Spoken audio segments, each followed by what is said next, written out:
Hello everyone, my name is Haley Stewart, and in this video I'll be discussing Alex's rule-governed behavior, how stimulus functions transform, as well as how this might lead to avoidance behaviors. First, I'll look at identifying and describing the rule-governed behavior in this example. So Alex has adopted the rule that if I do not get an A in this class, I'm a failure. This is an example of a rule-governed behavior rather than a contingency-shaped behavior.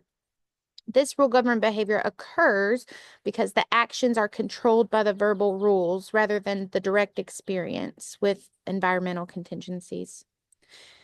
Alex does not need to repeatedly experience failing a class and suffering real-world consequences. Instead, his behavior is controlled by his self-imposed rule, which dictates emotional responses and decision-making.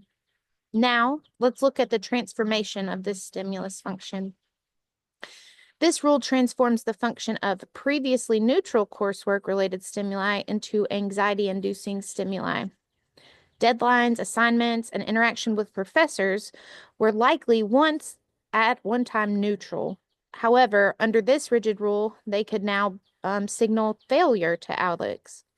Even minor academic challenges like getting feedback, needing extra time, or scheduling these meetings with professors could provoke stress and avoidance responses.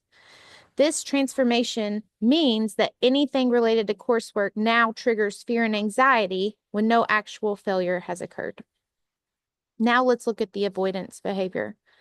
Because Alex's rule sets the expectation of failure for anything less than an A, he may engage in maladaptive avoidance behaviors.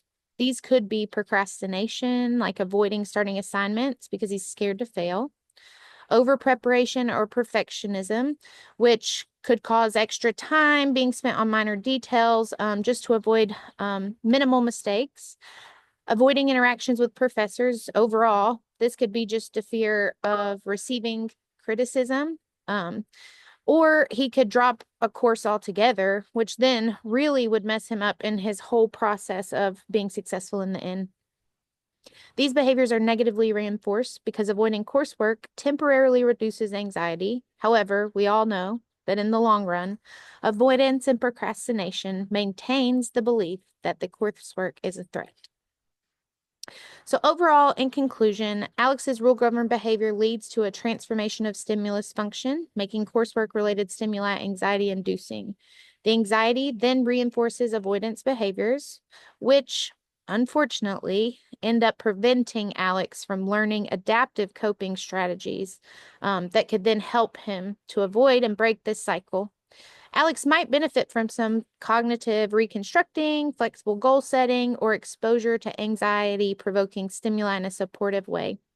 I hope that this is a good overview of this example, and thanks. Have a great day.